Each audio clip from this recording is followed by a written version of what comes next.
The wind clawed through northern Italy, dragging cold air across frozen fields and empty roads. Beneath a pale moon, a man in a crimson cloak sat still atop his horse. His men waited behind him, their armor frosted, their breath thick in the night air. Before them stretched a narrow, unremarkable river, the Rubicon River. On most maps, it barely registered, but to Gaius Julius Caesar, it was a line carved in law and in destiny. Beyond it lay the republic he had served and now threatened. If he crossed with his army, he would no longer be a general of Rome, he would be a traitor. He would be at war with his own country. Caesar looked to the water, then to his men, hardened veterans of Gaul, killers molded in his name. Quietly he spoke the words history would never forget. Alia iacta est, the die is cast, and with that, he crossed. Behind him, thousands followed, across the icy water and into rebellion. Years earlier, Caesar had been a rising political star, popular with the people, deeply in debt, and ambitious beyond reason. To rise he allied with two of the most powerful men in Rome, Marcus Crassus, its wealthiest citizen, and Gnaeus Pompeius Magnus, its greatest general. Together they formed the first triumvirate, an informal but unstoppable force that bent the republic to their will. In exchange, Caesar secured a consulship, then governorship over Gaul. What was supposed to be a temporary command became a decade-long bloodbath. He conquered tribe after tribe, subdued the wild north, and even crossed the sea to invade Britain. Twice, his campaigns were savage, but he kept meticulous records. His war journals, the commentaries on the Gallic War, weren't dry reports. They were political weapons. While his enemies schemed in Rome, Caesar sent home tales of victory, honor, and civilization brought to barbarian lands. Back in Rome, the triumvirate crumbled. Crassus died in the east, and Pompey, now the Senate's darling, turned against Caesar. With Rome tense and unstable, the Senate ordered Caesar to lay down his command and return as a private citizen. But Caesar knew what awaited him: prosecution, exile, or execution. The Republic no longer welcomed him. It feared him. He offered a compromise. He and Pompey would both disarm. The Senate refused. Instead, they empowered Pompey with command of all Roman forces.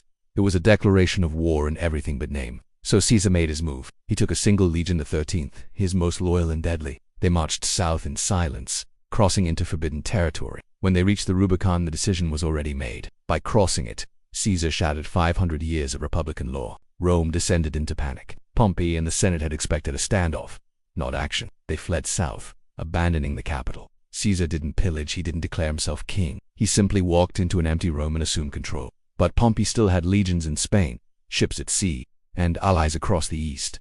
The war was just beginning. Caesar moved swiftly. First, he turned west, defeating Pompey's forces in Spain with brilliant speed. "I go to fight an army without a general," he said, then returned to fight a general without an army. Then he turned east to face Pompey himself. The two armies met at Pharsalus in central Greece. Caesar was outnumbered nearly 2-1, but his veterans were better trained, better led, and better prepared. He feigned weakness, drew Pompey into a trap, and crushed him. Pompey fled to Egypt, hoping for refuge. Instead, he was stabbed to death on the shores by agents of Ptolemy. 13, when Caesar arrived and was presented with the severed head of his former ally, he wept. It wasn't grief for the man, but grief for what Rome had become. Caesar remained in Egypt, entangled in a civil war between Ptolemy and his sister Cleo. He chose her side, fought and won, and left her pregnant with a child named Caesar. Then he returned to Rome, the master of all. The Senate, cowed and hollow, named him dictator. He reformed the calendar, settled veterans, redistributed land, and restructured the government.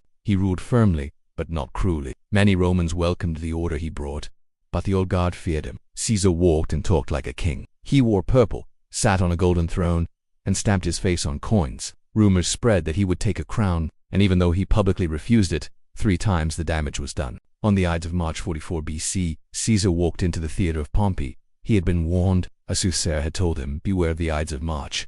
He laughed it off. That morning a note was pressed into his hand, a list of names and threats. He never read it. As he sat among the Senate, conspirators drew their knives. The first blow struck his shoulder, the second, his chest. He twisted, trying to rise, but more blades pierced his flesh. And then he saw Brutus, his friend. Some whispered, "His son. Eat too, brute." Then falls Caesar. He collapsed beneath the statue of Pompey, dying at the feet of the republic he once tried to save, or rule. His assassins believed they had preserved liberty. Instead, they shattered it forever. Caesar's death triggered chaos, riots, war. Rome spiraled deeper into bloodshed. In the years that followed, his grandnephew and adopted heir Octavian rose from the wreckage. He defeated all rivals and became Augustus, Rome's first emperor. The republic was dead, but Caesar lived on.